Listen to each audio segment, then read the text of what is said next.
Vous écoutez 100% Nature sur Radio Aléo.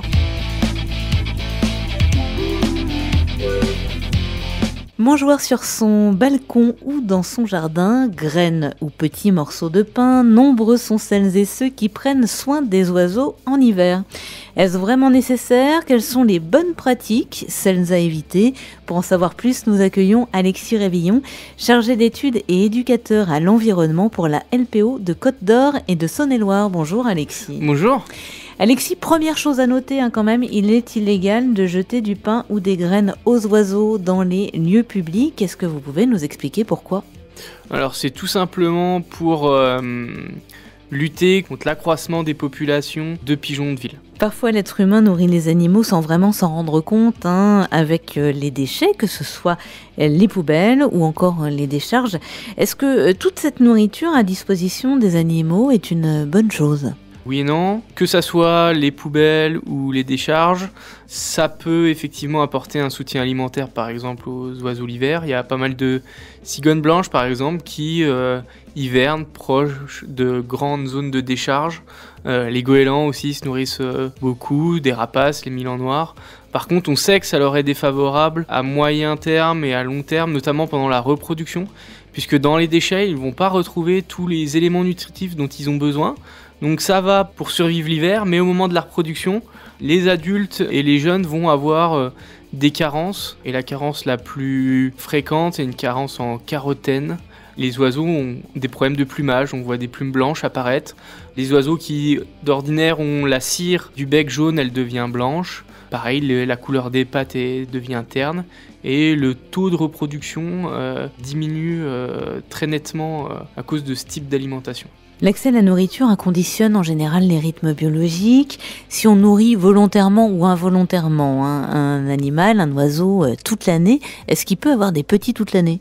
Non, on va dire qu'il y a des espèces qui sont capables de faire plusieurs nichés. On va prendre le cas de la tourterelle ou du pigeon, qui peuvent faire 2-3 nichés et qui, grâce au soutien alimentaire, qu'il soit direct ou indirect, peuvent entamer par exemple une 3e nidification au mois de novembre, ce qui normalement n'arriverait pas, quoi.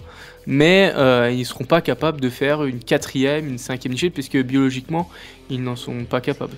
Mésanges, rouge-gorge et autres moineaux, la LPO préconise un nourrissage durant l'hiver, en période de froid prolongé. Est-ce que vous pouvez nous expliquer pourquoi ? L'hiver, donc il y a certaines espèces d'oiseaux qui migrent, d'autres non. Celles qui ne migrent pas va changer de régime alimentaire. Les oiseaux au printemps et en été sont quasiment tous insectivores, vont se nourrir de protéines animales concrètement. En hiver, ils ont besoin de faire des réserves de graisse, d'ingérer non plus des protéines mais des lipides, des éléments gras qu'ils vont retrouver en général dans les graines. Aujourd'hui, on peut constater dans notre environnement de tous les jours que des petites zones de friches, d'herbes folles, où il y a des graines disponibles pour les oiseaux, on n'en voit quasiment plus. Le stock de graines sauvages qui reste par-ci par-là est donc très mince. Il va être épuisé dans les premiers mois de l'automne et de l'hiver.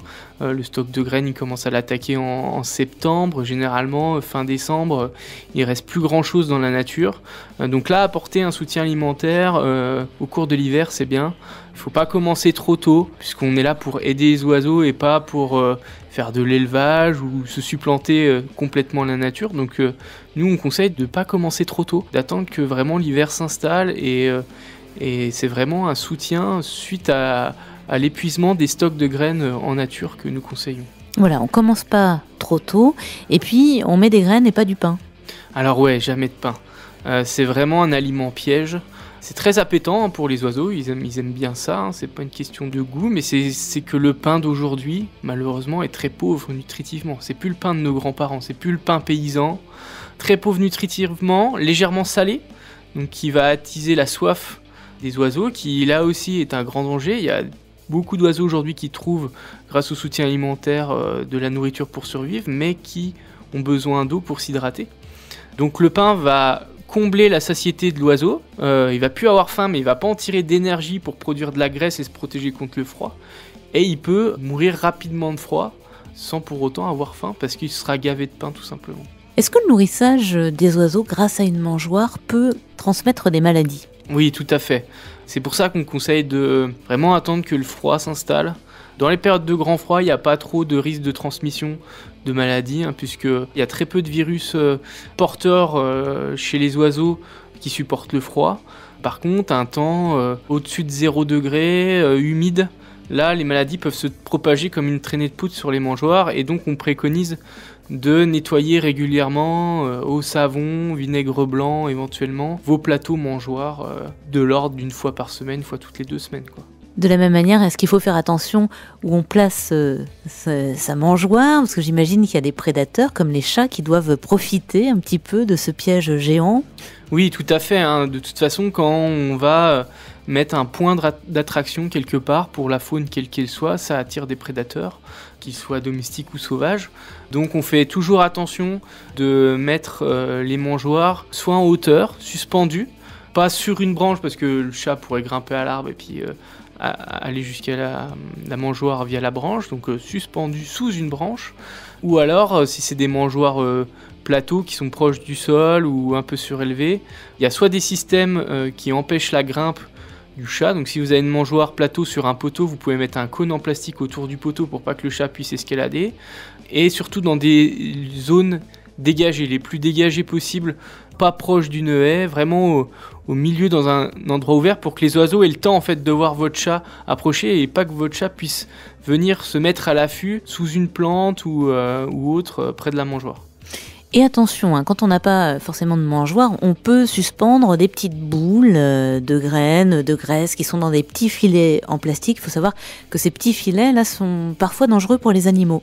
Oui, effectivement, il y a des cas documentés de mésanges qui souvent se suspendent en fait à ces filets et puis qui restent piégés au filet. Donc c'est pour ça qu'en fait, c'est bien de toujours placer ces zones d'alimentation dans des endroits où on peut observer et prendre l'habitude d'observer. Donc déjà pour veiller à ce que le filet s'envole pas avec le vent une fois que la boule de graisse est consommée, que ça ne crée pas un déchet plastique dans la nature, et pour bien veiller à ce qu'il n'y ait pas un oiseau qui s'en mêle en fait dans ces filets. Pour résumer, Alexis, on peut nourrir donc les oiseaux l'hiver en période de froid prolongé. Est-ce que vous pouvez nous rappeler les bonnes pratiques? Il faut penser à quoi? Donc déjà, on l'a dit, ne pas nourrir trop tôt en saison. Ça sert à rien de nourrir les oiseaux en octobre, en novembre, avant décembre. Ne pas s'affoler. Moi, personnellement, je ne nourris pas avant le 1er janvier. Nourrissez avec des produits simples, comme du tournesol. C'est pas forcément utile d'acheter des sachets complexes à multigraines, puisque souvent, il y a même aussi des espèces exotiques envahissantes, comme l'ambroisie, qui se cachent dans ces paquets de graines.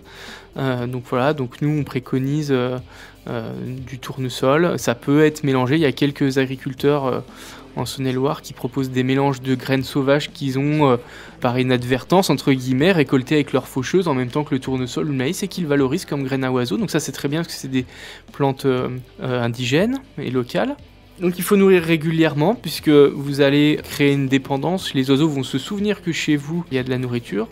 Et surtout, ne pas stopper brutalement. Si vous partez 3 semaines en vacances et que vous arrêtez d'un seul coup, vos oiseaux vont avoir beaucoup de mal à se détourner de cette mangeoire-là, puis d'en trouver une autre. Donc faites attention à ça. Si vous devez partir longtemps en vacances, ou si vous voyez que votre stock de graines arrive à son terme, n'arrêtez pas de suite, diminuez les portions en 2-3 jours. Et là, ça va déclencher un réflexe de prospection chez les oiseaux, parce qu'ils vont se dire « Ah bah voilà, là, aujourd'hui, et puis hier, on en a eu de moins en moins. Faut que je commence à chercher ailleurs une solution de repli. » Et là, vous allez les habituer à aller prospecter dans d'autres jardins. Et puis surtout, ne nourrissez pas toute l'année, ne nourrissez pas au printemps. Les oiseaux ont besoin de changer d'alimentation et de passer sur une alimentation carnée en protéines, des insectes, des chenilles, des vers, pour leur bonne santé en été, parce que là, il leur faut de l'énergie pour mener leur production et ils n'ont plus besoin de stocker de la graisse avec des graines. Merci beaucoup Alexis Révillon pour toutes ces précisions. Je rappelle que la Ligue de protection des oiseaux est née en 1912 avec pour objectif de mettre un terme au massacre des macaremoines en Bretagne. Reconnue d'utilité publique en 1986, elle est aujourd'hui l'une des premières associations de protection de la nature en France, forte de plus de 46 000 adhérents, 5 000 bénévoles actifs, 400 salariés et un réseau d'associations locales dans 79 départements. Protection des espèces, préservation des espaces, éducation et sensibilisation sont ses missions principales. Retrouvez toutes les informations sur le site internet lpo.fr. Merci. Merci.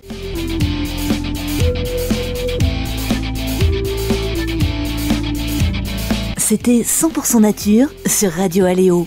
Retrouvez cette émission sur notre site internet radioaléo.fr.